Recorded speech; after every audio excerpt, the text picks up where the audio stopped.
Welcome to the Getting Real with Hilary show, where ordinary heroes tell extraordinary stories during unique and never been heard before conversations with your host, Hilary Burns. Hilary's unique listening and way of asking questions results in conversations that aren't usually talked about, so you can create the life that you really want but are afraid you can't really have.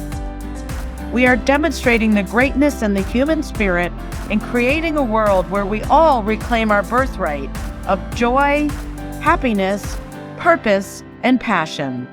Now, here's your host, Hilary Burns. Welcome to the Getting Real with Hilary show, and this is Hilary Burns, and today we have a special guest. Man, I'm already crying. We have Ed Hajim, and I am just going to read something. I'm not going to tell you his whole bio. That would impress you, but this is one of his books is called, wait, I got stickies all over it. Hold on, because I have so much to talk to him about. It's called On the Road Less Traveled, an unlikely journey from the orphanage to the boardroom. At the age of 3, Ed Hajim is kidnapped by his father, driven cross-country, and told his mother is dead. He presses his face against the car window, watches the miles pass, and wonders where life will take him, where you'd least expect. And now we have the boy himself, Ed Hajim. Not the boy anymore, but all right, thank you. And also, so Ed has 2 books that I've been reading simultaneously, and this is his other book, The Island of the 4 Ps, a modern fable about preparing for your future. So I got to read them both at the same time, which was very, very interesting because one ties into the other. But anyway, welcome. Thank you for having me. It's great to have you. All right. So when I hear orphan, I hear a boy with no parents. And yet you had them. You kind of had them, but you were still an orphan, right? That's right. Now, okay, I have so many questions. They're all like, woo. So how did your father, so your father was a successful businessman in New York. They had the stock market crashed. He lost everything. He goes across country. How did he end up at your mother's house? It was a distant cousin house. It was in St. Louis. It was halfway across country. He stopped there, and he wasn't welcomed because, in those days, nobody was welcomed. 1933, nobody needed their mouth to feed. But shockingly, he fell in love with the 18-year-old, the fourth among 5 siblings in the household, and she wanted to get away from the household because it wasn't terribly comfortable. And he was a good-looking but 15 years older person with a car, and he was on his way to California where the streets were paved with gold. So they got married. And on the way to California, of course, when they arrived, 1933, in California, streets weren't paved with gold. And as you can see, Dad had trouble getting a job. He had demons from losing all his money. He also was a Middle Eastern background, so he treated women not with the greatest of respect. And, 3 years later, I was born, supposedly the only happy day in their lives. On my birth certificate, it was to an unemployed father and a homemaker mother. He wouldn't let her work. And, the rest is in the book. But what happened 3 years later, she just couldn't put up with the parapenetic experience he had. He went all over the country trying to find a job. When he get a job, he couldn't keep it very long because he was very difficult to deal with. Very smart man, but difficult to deal with. So she finally divorced him in 1939. And I have a question. Why, if he was so successful on Wall Street, why couldn't he go back and do that again? Or he wasn't on Wall Street. He wasn't on Wall Street. Okay. As a teenager and then into his early 20s, became very excited about the technology of the day, which was radio. Okay. And I believe he worked for RCA. And as you know, RCA's stock in the 20s went up 10 times. And in those days, you could leverage that 10 to 1. and he made most of his money in the stock market, And when the stock market crashed, he was on margin and had borrowed a lot of money to buy real estate and so forth. So everything went. I mean, as he tells me that 1933, he said, I had a car and a box of cigars, neither of which I really owned. He said, I had a decision between committing suicide and driving to California. Of course, I'm very lucky they decided on the second thing rather than the first. I wouldn't be. Yeah. So anyway, they got divorced, and she got custody, and she took me from Los Angeles to St. Louis to live with her parents. She was not welcome. Again, nobody was welcome in those days, and with an extra couple mouths to feed. And he got visiting rights on Sundays only, and $5 a week in child support and alimony. And he waited a month or so, I guess, and came for a Sunday. And instead of taking me to the park or to the movies, he got back on the Highway 66, and we ended up in California. And he basically told me subsequently that she had passed away and I would never see her. And he called her and told her never to look for us. And that's the cover of the book. That's he and I driving to California. Right. Now, and you were only 3, so of course. I was only 3, so I probably didn't understand what he was talking about. But, that's what he did tell me. She died and that I was never going to see her. Now, he was a radio operator aboard a ship. He found a profession. And that basically made me an orphan, because even the 2 years we spent together, those first 2 years, he was away on a ship and I was with neighbors. I had been no family, neighbors or friends' homes. And I have letters from that effect. Mrs. Bennett, she was a friend of his, so she kept me while he was at sea. And so then in 1941, when the war broke out, he was either drafted or volunteered to become an officer in the Merchant Marines, and therefore I had to be put into foster homes. And that was the beginning of a 15-year period when I was really basically an orphan, except for 1 year, when he and I reconnected back after the war was over. We spent a year together, first in the YMCA on 34th Street for the summer, and then in a hotel room in Coney Island for that year while he looked for land-based work. When he couldn't find land-based work, he had basically go back to sea. And actually, part of the summer of 1947, I actually spent that alone because he got pulled away and the person who was going to take me wouldn't take me. So I spent the time in that hotel room in Coney Island for, I don't know, period of time by myself. And then How old were you? 10? 11. I was 11. I would get up in the morning and get on the subway for a nickel and go to the museums and go to the giant polo grounds, watch the Giants play, and come back in time, hope before dark. Were you scared? I guess so. Yes, I guess so. Because I always tried to get home before dark, because Coney Island was not a good place in those days. What did you eat? He left you money? He left me money, and he also left money with the delicatessen to make sure I get my meals there, and told the manager of the hotel to keep track of me. But come September, the woman who was going to take me decided against it, and he was able to get me into an orphanage in Far Rockaway. So I went foster homes in California, orphanages in Far Rockaway, and then when I aged out of that orphanage in Far Rockaway, he disappeared completely. That was what I call the fourth abandonment. He abandoned me when he was 3. When I got divorced, he abandoned me when he was 5. When he had to go to sea, and he abandoned me again at 11 when he had to go to sea again, and then at 15 he disappeared completely. And one of the problems with my original ghostwriter, they wanted me to hate my father, and I loved my father because he's all I had. And now I'm glad I wrote those books because I understand what he went through. He was born at the wrong time and had a lot of bad breaks. But anyway, he disappeared when I was 15, aged out of the orphanage, became a ward of the state, and luckily some wonderful social worker, instead of sending me to a reform school, because you could send, those days are not nice places to go when you're 15 and without a ward of the state. I was put in an orphanage in Yonkers, New York, which was about 5 blocks from a fabulous, public high school, Roosevelt High School, which 80% of the kids went to something called a private college.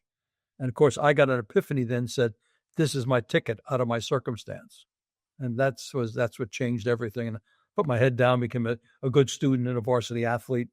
But there weren't many scholarships in those days. There were about 3 or 4 real scholarships. And I didn't get the ones I thought I would get. And I ended up getting the NROTC scholarship, which was a real break, which allowed me to go to University of Rochester. I wanted to go to Cornell or Rensselaer, but when I got the NROTC scholarship, because of the naval science courses, those schools were 5 years. Rochester, for whatever reason, said they'd get me through in 4. I didn't know anything about Rochester at all. I put it down on I only allowed to apply to 3 colleges in those days. Wow. So the principal was a graduate of the University of Rochester, or knew the Rochester people. So he said, put Rochester down. And Rochester said they get me through. Get me through in 4 years. Of course, that required me to go to class, 8:00 class every day for 5 days, and I had a laboratory every afternoon for 4 years, and I had to take a summer course to get through. So they told a little fib when they said they'd get me through in 4 years, but I got through in 4 years, and it was a great experience. Rochester turned out to be my first home, and it was pretty special. All right. Long answer, short question. Sorry. Question. No, that's fine. That's fine. Didn't your father have family in New York? No, not that I knew of. He may have had family. There's when I go back and dig in places, it looks like my mother died. His mother died between in the 30s, right? That's when he lost all his money. He lost his mother too, and 2 years later, he lost his father. Okay. He supposedly had a brother, which I've never really researched, because he said he was an only child. But there was some letters that appeared there was another sibling, but that was it. And everybody else he kept me away from. All through his life, he said, "I want you to be an American." And whenever he'd have friends over or distant relatives, then they speak in either some foreign languages. He would take me out of the room because he wanted me to be an American. So, but I didn't meet any of the relatives. I never met a relative. Wow. Now, did you ever think, and I know you can't go back, but in all those years of leaving you, that he could have said, "Let's take you to your mother's." Yeah, could have. At least you'd have cousins and stuff like that. He was very negative. He basically said my mother did not like children. So he said that she died in childbirth, which was totally incorrect. But Right. I didn't know any different. And of course, as time went on, I actually, when I got to be 10, my early teens, I started to bludgeon him with questions about my mother, and he always shut me down. She's a bad woman. She's gone. And he never really told me. So, and he died suddenly, so he never got a chance to really tell. Yeah. Isn't that, you wonder. I mean, keeping a secret like that, right? Or do you think he was just so, I don't know, it didn't bother him? My mother, he could have. My mother married again, and had another son. That's one of the funny stories is when I met her. He said, she called up her son and said, "Remember that brother you always wanted?" Here he is. Here he is. Yeah. A little older than you, but Yeah. not much actually. 12 years older, but she married another man. Life has been very lucky because her husband died. I don't know, 3 years before I found her, which was really interesting. So it sort of worked out. We can get into that if you'd like, but no, he could have put me with my mother. It would have been his, but he basically didn't like her. I mean, it was not a good situation. Of course, she divorced him, and that was embarrassing and difficult, and so on. So. Wow. So it was easier for him to say she died, and then there was no shame, right? It's easy for me too. It was a simple thing, rather than talk about the difficulties. People ask me, "Well, my father's a merchant marine. He's always at sea. My mother died when I was 3. It rhymes." There you go. Okay. Wow. All right. Now, what you said, because there's a lot of people who could have gone down the tubes, given that, especially being left in a hotel by yourself at age 11. I mean, that's like, I can't imagine. I just can't, and seeing kids, my kids are in their 20s. I can't imagine, you know what I mean? Like, so, obviously it gave you so much strength. It gave you so much independence, that carried on in your life to have you become so successful. But what would you say, if there's children out there who are struggling or they think their situation is, poor me or whatever, what would you say to them that resolve? The reason I was able to sustain myself when I was 11 is because between 6 and 10, I was in 5 different foster homes and 5 different Catholic schools and 5 different Catholic schoolyards. So I developed what one would call resilience. Resilience is like a muscle. Once you're able, and also I developed adaptability. So this is what I tell young people. I said, all the things you're going through, and there's a lot of group first gens that I talk to. These things that you're going through are actually disadvantages now, but become advantages later on. Your disadvantages become advantages. Going through five schoolyards, I became pretty adaptable. By the third schoolyard, I knew exactly how to position myself so I wouldn't get pushed around. And the same thing with schools. I had to adjust to the different schools. So I become adaptable. I become resilient. And once you're sort of successful in that after a period of time, and children are successful, they will get through it, like the young children. So you get a little person on your shoulder that says, you can do it. It's a confidence builder. You get self-confidence out of that. I also think, that was the Catholic schools one. My father also, give him credit. He always said that I was going to be great someday. He gave me positive reinforcement. And, the two things I ask people, forget about money or anything else, unconditional love and positive reinforcement for children, even if they're poor like I was, or you read about that. When one of the foster parents said he came with a bag full of rags, to the new home. Yeah. But I got unconditional love, and he wrote these letters. I mean, in fact, I wrote a letter back saying, "Dad, I'm not as good as you think I am." I said, I am a bad boy occasionally. I mean, these letters, interesting. I kept all my letters. He kept every of my letters. Then the third thing, which I, digging around, writing books and listening, because I answered that question's been asked me a number of times. We went to the movies every Saturday, and on Saturday there were heroes. There was John Wayne. I mean, and they always did the right thing. So you had role models, You had parents as role models. You had these people. So I think my father, the Catholic Church, the Catholic schools, and these role models that were set up. But there's also something in me which I still haven't figured out, that I was going to make it. I was going to somehow. Fact is, today I'm still too serious, even at this age. My wife says, why don't we sit on the porch more? Yeah. Sure. I'm on this crusade now. We'll come to it later. Of trying to change. This is a joke. It's presumptuous on my part to add a dimension to college education. I mean, what do you want to do that for? It's hard work, but it's just that there's something in there. Maybe it's a combination of genes or something, or right situation. But there's that fourth thing I haven't got my hands around yet that has driven me most of my life to to do better. Yeah. Wow. Okay. Another question.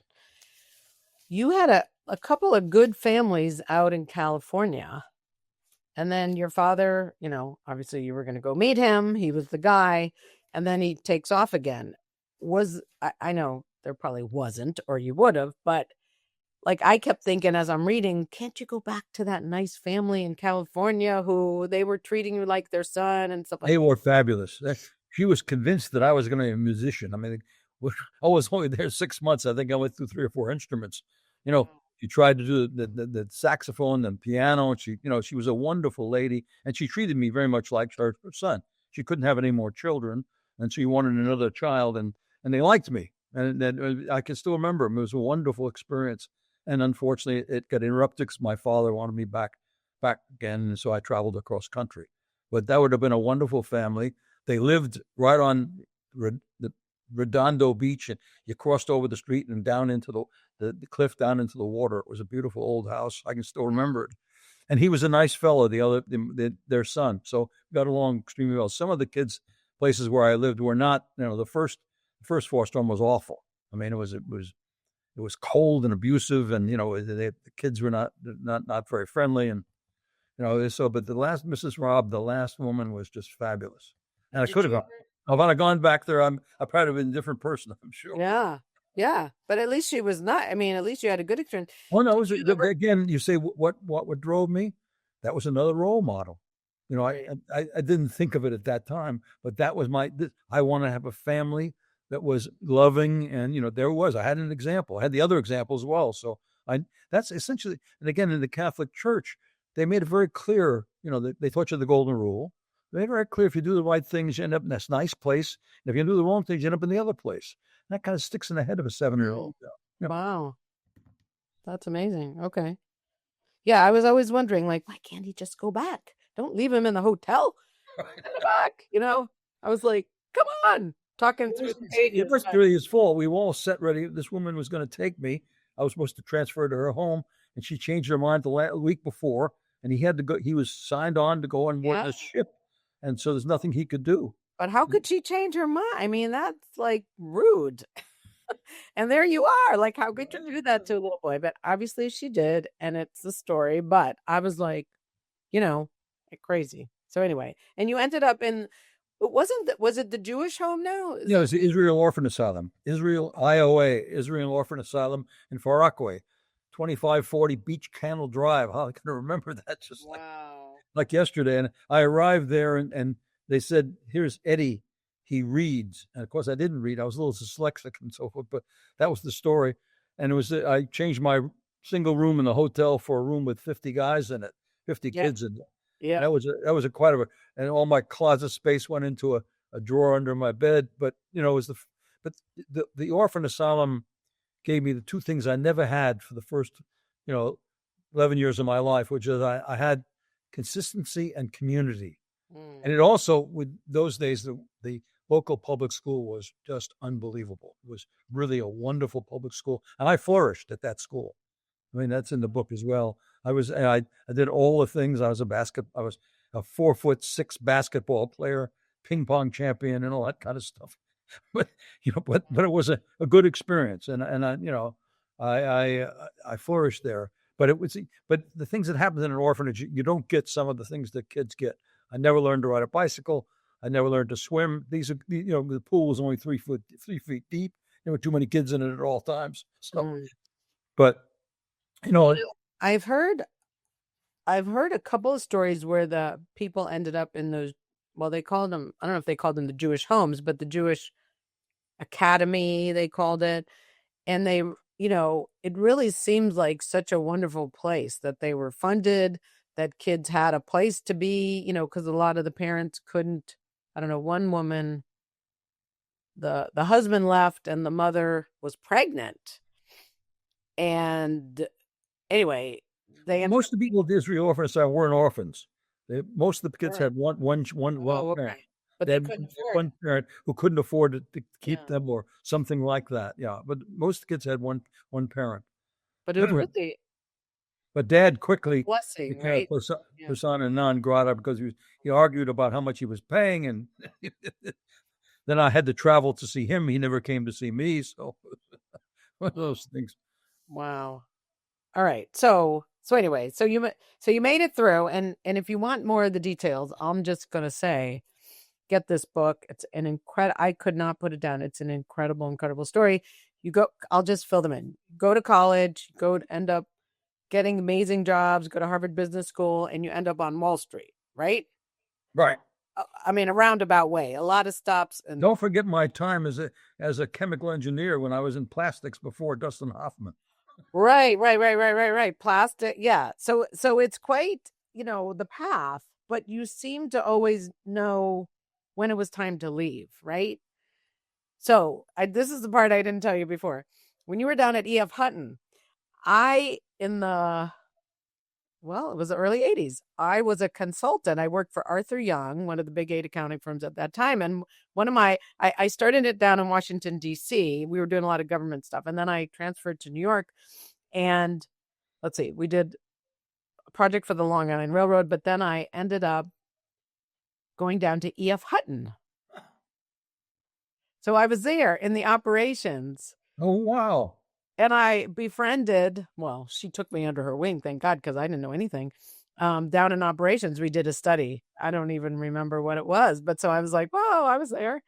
And then, then we went to Citibank, and then I got recruited by Drexel Burnham.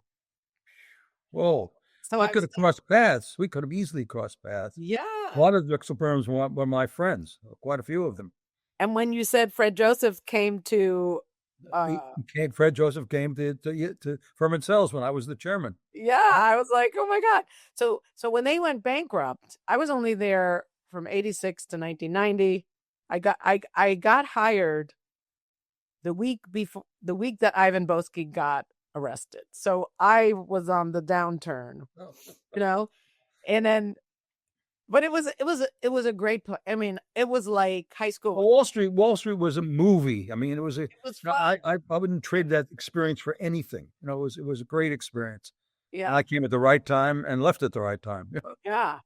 So my question, because I don't know that I could have left. Like you, when you saw, because EF Hutton went down, right? Or they got bought, and then you were with Lehman, and then they went.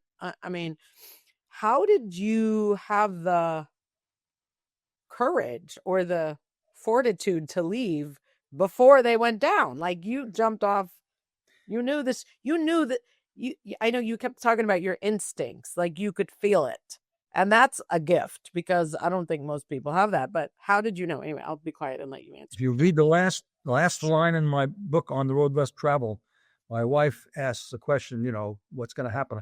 And my magic 2 words, besides thank you, is what's next. I always focus on what's next. And in Hutton, I was having a great time. I mean, I changed it. I did a great job in institutional business. Bob Fullman and I were very close personal friends. We drove back and forth together. I said, Bob, the business is going to change from retail to institutional. And, he said, no, we're staying in retail. I said, Bob, you got to go. He wouldn't do it. So Lehman was then really moving aggressively in institutional, and they recruited me. I mean, I didn't go ask for the job. They took 6 months to recruit me, and they gave me a job I couldn't turn down. I was one of the youngest members in the 150-year history on the board. I was the president of Lehman Securities. I got the whole securities business, and so on and so on and so on. So I went to Lehman. Lehman, no, this was a stroke of fate. I didn't get along with this guy Glucksman who ran the firm. Horrible person. And even in the book Greed and Glory on Wall Street, it said Glucksman hated Hajim. But anyway, I spent 7 years there, 3 years running the securities business. Then they pushed me out of that into the backwater, which was money management. I raised $7.5 billion in 2.5 years. And then if I pushed me out of that, and then I got my dream job. And then what was next for me was to, now that I'd made enough money, I didn't make enough to, forever, but I made enough money I could really go back to, my passion, which was to run a firm. And Furman Cells popped up. It was a little firm. I'd known the 2 Furman and Cells. It was a tiny little firm, 20 million in revenues. I was running a division of Lehman that had about 200 million in revenues. And we had 200 people, and Furman Cells only had 70 people. And I always say I traded my office, which overlooked the entire harbor, for an office that overlooked a brick wall. And I traded the best dining room on Wall Street for a conference room with 2 hot plates in it. Wow. But I got my dream job. Yeah. And with my 4 Ps, I can now exercise my passion. I could put my principles into operation. I could find my right partners, and I could write my plans. So I went to Furman Cells from Lehman Brothers. And in case of Furman Cells. Question. How were you so good at what you did that everywhere you went, you just grew it? I mean, it seemed like it was effortless for you. Obviously, I wasn't there, and but what about you had you be? Not everyone could do that. What had you be able to do that growth? Let me snap back. It's a great question. Snap back to my junior year at college when I decided to do something really not very intelligent, which was to form a humor magazine. I felt that Rochester was a place where fun went to die, and everybody was against it. The provost was against it. The president was against it. The librarian was against it. But I put 30 people together. And I said, we're going to do a humor magazine like Lampoon at Harvard. And we did it. And what I found is that's what was my passion, was to put people together to solve problems, to create a program. But inside that, the secret, which I didn't recognize until, like the question you just asked, is I got a kick out of and really got excited about helping people do better than they thought they could. When people came in contact with me, in many cases, not all cases, obviously, they felt that I really wanted them to do better. And that was my secret to management. And that's why I think I did better on almost every job that I've taken, and in the university as well, when I became the chairman of the board of trustees. Almost everything I do, even today, I have people calling me and saying, what do you think, Ed? Because they know that I'm interested in them. I have a young lady that was a valet at my golf club, and she's just called me from University of Utah, and she's having trouble studying, and she knows that I want her to do better. So it's and then my principle there was I have it on my wall right now. It says there's nothing more. It says there's no limit to what a person can do and where he can go if he doesn't mind who gets the credit. And you build your passion and you find some principles that help you exercise that passion. But I love putting people together. And also I recognize you didn't do it for you. You know what I mean? Like, you weren't doing it for any other reason than, like, you really wanted them to be better than they could, right? Like, that was an internal thing. And there's something, it's a vibe that I sent out. There's a vibe that I sent out. Really interested in you doing better. Right. But it wasn't so that you could succeed. To like to succeed. Yeah. Right. Exactly. It wasn't. Right? No, I didn't. I always felt that I would succeed if I did this. And I went at each problem to solve the problem, or to and again, what's next helped me quite a bit, because when I was at firm in Salisbury, a little tiny firm, every year I said to the guys, what's next? What are we going to do now? Oh, it's because we'll be out of business otherwise. Mm. And we grew it from 20 million to almost $500 million, $480 million revenues, sold it to Xerox, bought it back, and then sold it to a Dutch company. It was God bless, Wait. Well, now I forget what I was going to ask you. I'm sorry. But, oof. So do you think you were so good because you would bring in good, I mean, you couldn't have known how to do all of this stuff. At each place you were doing something different.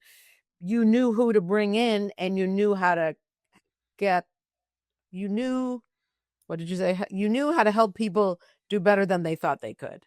So if the people you bring are doing better, then everyone's succeeding. But you also just elucidated the third partner. The third P is partners.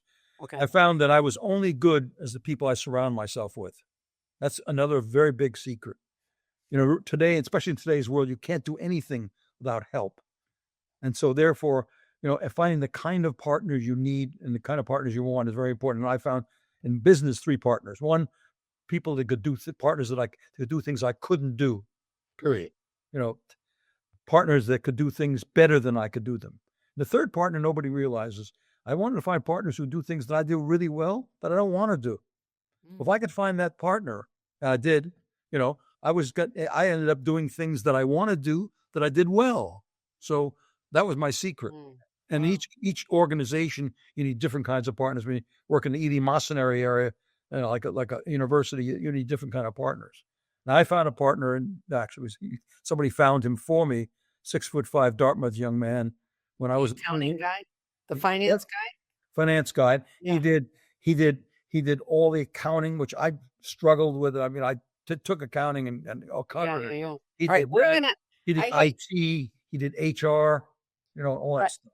You got to read the book to find out about this guy. No, I mean, that was incredible, right? You almost didn't take him, but all right, we got to take our commercial break, and then we'll come back. This hour is going to pass too fast, but all right, we'll be right back after a word from our sponsor.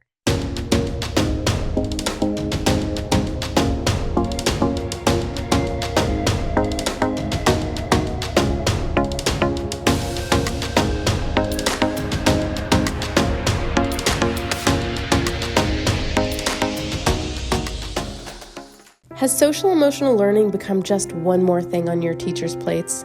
Do teachers and students both find it boring and ineffective? Then bring Kikori to your school. Kikori transforms classrooms through experiential SEL activities that help students play, reflect, connect, and grow. Even better, students say it's more fun than recess. Schedule a no-obligation conversation at kikoriapp.com/bringkikori. Kikori. Do you ever feel like you can't say what you really want to say? Or that you're stuck or in a holding pattern in your relationships, career, personal life, or finances? Are there things you want in life that you've given up on? Are you resigned that this is as good as it's going to get? If you answered yes to any of these questions, then Hilary Burns, host of the Getting Real with Hilary show, has the solution you need. Hilary is a published author of 3 books and has a program called the Getting Real Process. This process frees you from what is holding you back, allowing you to create a life you love. Don't believe it? It is hard to believe that it could work, isn't it? The proof is that hundreds of Hilary's clients have used the Getting Real process and are now free to create whatever they want in relationships, career, finances, enjoying life, or just loving themselves more. So go to realtalkwithhilary.com and order Hilary's book, Real Talk, and set up a conversation.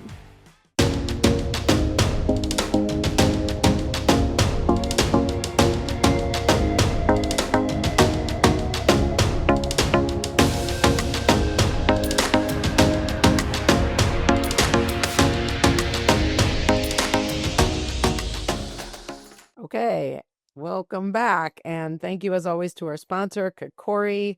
Kokori is a social emotional learning platform that brings, I would say, everything that ED stands for to our children. It helps them get connected, helps them belong, helps them behave better, helps them learn better, because all their activities are based around play. So they play, they connect, they reflect, and they grow. Please, if you have contacts in schools, tell them about Kokori. They can find that at kokoriapp.com, KIKORIAPP.com. I believe in them wholeheartedly. Okay, and then my books. Let's see, which do I start with? Okay, I'll start with this one. Your Bullshit is Your Blessing. These are techniques that I got. Let's just say I didn't really have anything bad happen, but in my mind I did. I was kind of a victim. So these are tools and techniques to get me from the victim side of life over to the fun side of life. And I put them all together in a book in case there was anyone negative like me who might need some help. So Your Bullshit is Your Blessing, How to Stop Fixing Yourself and Start Having Fun. Okay. This one, I'm going backwards, was my second book, Real Talk. How to say the things you've never said so you can have the things you've always wanted. As a people pleaser, I had a hard time speaking up. And so once I did, I realized, wow, life is getting pretty good. So I wanted to make that available in case anyone else had that as a hard thing like I did. And then my very first book, this is my memoir, The Second Piece of French Toast. If marriage was my dream, why was I numbing myself? And this is a story that I wrote because I was stuck kind of in a dark place. I got out of it. I created a life I love. And I thought, you know what? Just in case anybody else is stuck there, let them read the book and get inspired. You can find all of them on Amazon. And now we're going to bring back Ed Hajim.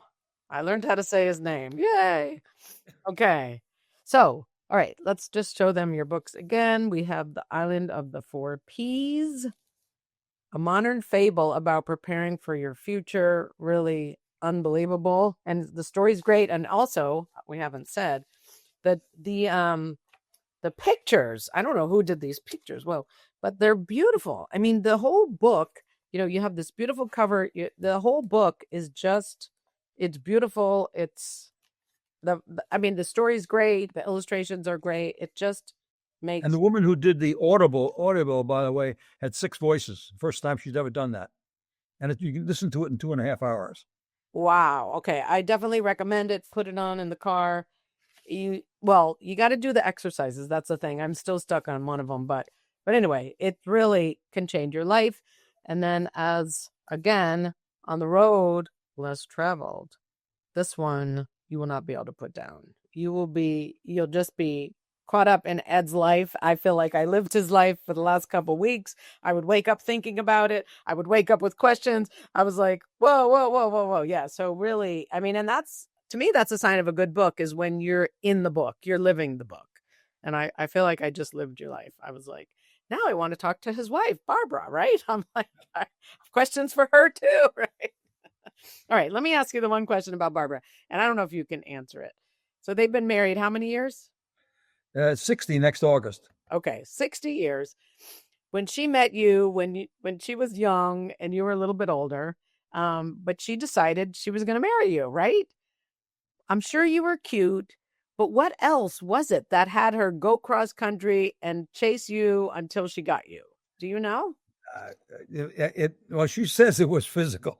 Oh, wow. That we were just, she was 14 and I was 20. And I went to her house because I was transferring Humor Magazine's editorship from myself to her brother, and who was a class behind me at Rochester. And we were there for 3 days. She was buzzing around, and I kept brushing her off. She was getting in our way. And when I left, she told her mother she was going to marry me. And I didn't think anything of it. Of course, I didn't know about it. But when I was at Harvard, I got a call from him saying, would I be best man at his wedding?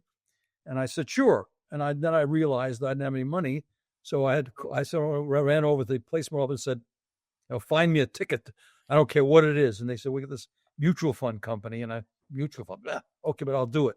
And her mother called me and said, would I take little Barbara to the wedding on the plane? And I think they were in cahoots, I think. Anyway, little Barbara showed up at Idlewild Airport, Kennedy now. And I had to pass the word for her because she passed me a couple of times. I didn't recognize her. Anyway, we went out together, put her head on my shoulder in the airplane. We danced at the wedding. Everything was fine. I got the interview with this company, which I really wasn't interested in.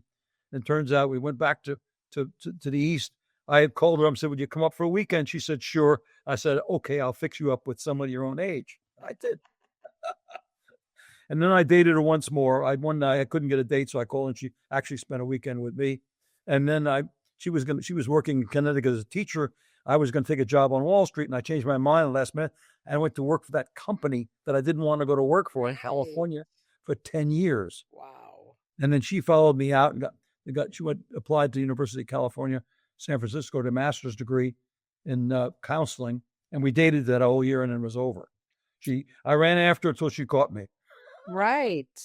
So it was physical, huh? And I love her more than yesterday. Yeah. More than yesterday and less than tomorrow. Wow. Well, good for her. I give her a lot of credit. I really do. So. No, but there was attraction. Yeah. And as soon as I got to spend a lot of time with her, it was automatic, Right. And then as you get older, the age isn't such a big deal, right? No, it's not. No. I mean, when you're 11 and 18, that's kind of a big difference, but I don't know. It was a big difference. Yeah. Wow. Well, it's such a happy story. And I know you finally got the family that. I started with one and we're 16 now. So, that's pretty good. What do you mean 16? Well, there are 8. We have there's 6 of us, the married couples, and 8 grandchildren. Oh. And I don't get away with it. My oldest son got divorced, which, nobody gets away with it. After 23 years, he decided he was going to do his own thing. He has 3 boys, and that was kind of sad. So was he the Hawaii one? The Hawaii one, yeah. Yeah. He's now in the Philippines scuba diving. He's a scuba diver and underwater photographer and a movie maker.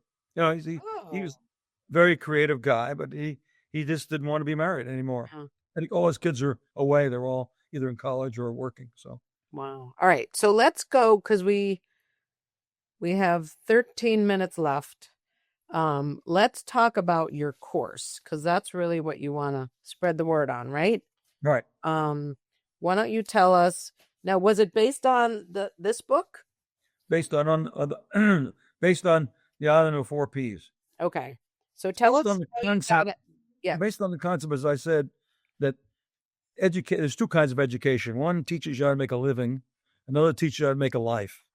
And I think schools do a good job or a decent job of teaching. In fact, I'm on a crusade with that, having more people go to, to learn trades. I've got some program on that. I can discuss that. But in case I want people to teach people how to make a living, but they don't teach them how to make a life. So what I want to do basically is have either seniors in high school or freshmen in college spend time thinking about who they are. Who am I? Where do I want to go? How do I expect to get there? And why do I want to go to that particular place? I want to write it down.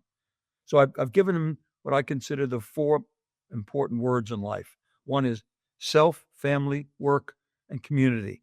Community is my work giving back. Those are the 4 parts of life. Into those 4 parts of life, I want to pump in the 4 Ps. Find your passions, find your principles, find your partners, and find your plans. And what I'm trying to create is a simple vocabulary for each young person's inner voice. They can add to it. This is not something that's, set in stone. They can fix it their own way. But I want them to, on a regular basis, go through these 4 parts of life. And by the way, you said something is bullshit. Balance is bullshit. There's harmony between those 4 parts of life at best. Because by definition, if you focus on one of them, you neglect the other one. Right. And early on, you focus on yourself. You don't think much about family or work or business. Then you start to work on family and business. Later on in life, like I am, I'm focused much more on community. And the 4Ps basically are, you keep going over those: passions, overused word, talents, interests, likes and dislikes, and also context. If you're in Kiev, you have different passions than you do in New York City. Principles, the same way. You add principles all your life. I talked about the most important principle from the Catholic Church: do unto others. Then, all through your life, you build principles. I always tell about the fact that this idea of not worrying about who gets the credit. Well, the first thing I did, I added a principle to that. Start deflecting credit. You find when you deflect credit, all kinds of good things happen. Partners, I discuss partners. Most important partner, of course, is P1. If you can find P1, like I did in Barbara, someone to share your life with, someone you can support, who can support you. So what I've done is I developed a template, an 8-session template, which I now have distributed to 5 different schools, all of which are now putting them into practice. One school is at 115 students with 4 different sections. Each of these, the template is a skeleton. Each school's got to develop its own process, its own, what's unique. It has a unique population. I'm working in Greenwich, Connecticut, and Newark. Newark is first gens. Greenwich, Connecticut are fairly well-to-do kids. Different requirements. Same thing, difference between Rochester and Hobart or Sacred Heart. Each one will hang on to that template. And I'm actually building a syllabus, which is going to add a little more to the template. But I really think the template's almost enough. Do you teach these yourself? That reason I've only done a few at a time is I usually have to start them. The one at Rochester, which has 115 students, they've separated it into, areas like engineering, healthcare, arts and sciences. So they have the same kind of kids in them. I usually start the first session and then the last session, or I go up there. There's a YouTube of me at Hobart. There's an hour YouTube, which has been looked at by quite a few people, that I discuss it with the president of the university and with a young fellow who's the president of his fraternity. They interviewed me for an hour, and it was quite an experience. And it was kind of interesting. But see, what I really want is them to think, if you graduate with a diploma and a life design, I think you're way ahead.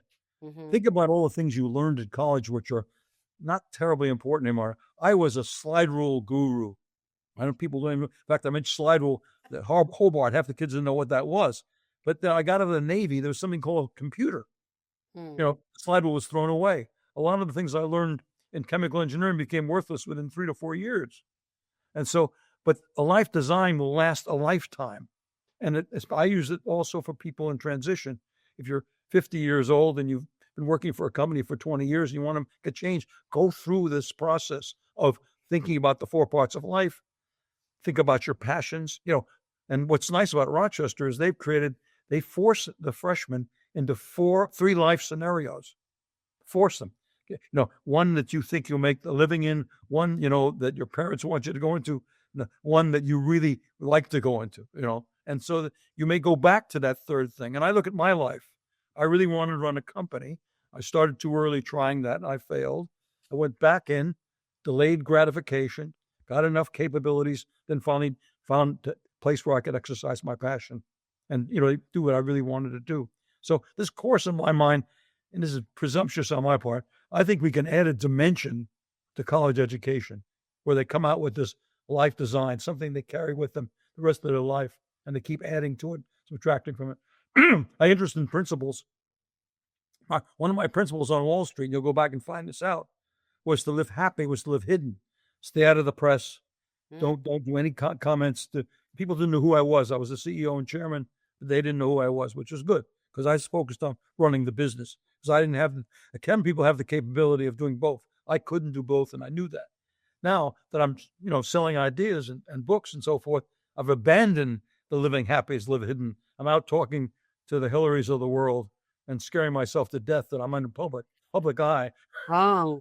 Because, you get in trouble when you do that. That's a quick and dirty experience of it. I have a brochure which I send out to schools, and I'm ready to sort of really go public with it because I think there seems to be an unsatisfied need. But until you focus on the fact that you have no control over who you are and recognize that, then you really can't go after that. So those are the kinds of the things I want young people to recognize. That if you have a lot of bad habits and it's not your fault, you can spend time getting rid of them. I use my own example. although the wonderful disadvantages I had became advantages, one huge disadvantage that was not an advantage is I was angry. Mm. I suffered from, why me? I've answered the question too long again, love. Sorry. No. I love it. I was going to ask you about that. How, have you, I don't blame you for being angry. And your father was angry. How did you, I think there's a lot of angry people. And I think, why me is a great question. Why am I in an orphanage? Why you? Better have a home. Why don't I have a bicycle? Yeah. Rolling out of your head, Yeah. So how did you resolve that? Well, I threw tennis rackets for, and golf clubs for a while. And slowly but surely, I realized it wasn't an attractive thing to do and kind of worked on it. I didn't get help until my father died, because getting help in my day was a bad idea. If you got help, you were not good. They didn't have counselors for mental health. When my father died, though, I got some help from the Ackerman Institute in New York. I had a wonderful woman that I worked with for about a year, and I worked on that. And also, this is a great experience. My father died suddenly of a heart attack, and we had a lot of unanswered questions. She had me write letters to him and then have me write letters back to me pretending I was him. Mm-hmm. Did that for about 6 months. And she was a wonderful lady. And William Penn was her. She was Peggy Penn. William Penn was her husband. And so that was a good experience. But I've also I have to work on it. I still work on it. I get angry. It's interesting. You never get away from it. On Sunday afternoons, when everybody came visiting hours at the orphanage, I rarely got visited. On Sunday afternoon, if I'm not careful, I start to go down a little. Oh, wow. It's an interesting thing, Yeah. But what happens with writing a book and doing what I'm doing, you become very much more self-observant, much more introspective. Yeah. That's interesting. Now, you said when you got the Horatio Alger Award, that was the first time that you were telling this story? Publicly. Wow. The book didn't come out till 2020. So, and you said that when you were 18, you said that was the past and you hit it. 18, I was my father was a merchant marine. Mother died when I was 3. That was it. No conversation. Never told anybody about being in an orphanage. No, that was until when? I was ashamed. I didn't want any advantage from that. I was ashamed. I said I didn't want anybody to give me anything because I went through that, and that served me very well. I mean, that was a very strong decision. When I talked to the Horatio Alger kids, I said, you got 2 decisions. You can let it all hang out, which is fine. You deal with that. And you can bury it as I buried it. Now, the psychologists will tell you it's not a good idea to bury it. But I think a little bit of whether you call it is not bad. I didn't have to spend my time talking about my background. I could spend my time being the kind of person I wanted to be. Wow. It's amazing. All right. That went fast. Okay. 2 minutes. Tell us your vision for the world or the impact you want to make. If your course and all that and your books are successful, how would you like to leave the world? Not that you're going anywhere, but how would you like to have it, the world? Well, the idea that it's a little bit of a cliche. You're not going to live forever. Make things that will live forever. And I have a couple of those. One is, of course, the University of Rochester School of Engineering and Applied Sciences, which has my name on it, so kids have pronounced correctly. The second thing is a golf course in Nantucket, which will last for 100 years. And we turned it from a club into an institution. We're the largest charity on the island now. We have 100 kids in schools. The golf course has 100 kids in schools and has an $18 million foundation now. That all came out of the generosity of the members. But my real goal in my real effort at this point in time is 2. One is to add this dimension to college education. To really give kids a chance to think more about themselves. The world has more opportunities, but it's much more complex. And so that's my goal. And the second minor crusade I have is to orient more and more kids toward what they used to call vocational education. I call professional education. Nurses, marine engineers, public safety workers, hospitality people. I have a program down here in Key Largo for carpenters, plumbers, electricians, and HVAC people. They're the happiest people in the world. They come to your house and they do something and you pay them good money and they walk away feeling very good. You walk away feeling pretty good too. So my goal is basically right now is this orientation toward if I can change people's lives, I'm convinced, given what happened to me, that 17 to 25-year-old, helping them make decisions is what I really like to do, and it's what I want to leave behind. Everyone that I find that who ends up with that capability makes me feel very good. Wow. Well, thank you, Ed. Thank you. Thank you. No, without you, I wouldn't have been able to talk about this. But thank you for being willing to tell your story and for being willing to be the example for all of us. Again, the island of the 4 Ps, on the road less traveled. If you ever think you have a hard life, read these books and you will get your head out of your you-know-what. And you know what? Really, just such a great example for all of us. So thank you. Thank you. Thank you very much. Thank you for watching this episode. I started getting real with Hilary when I discovered that I was a people-pleasing, pleasant phony and wanted to be more of my real self. We can grow together if you will like the show, subscribe to my channel, and share this episode with your friends and family so that we can have a world that's more real.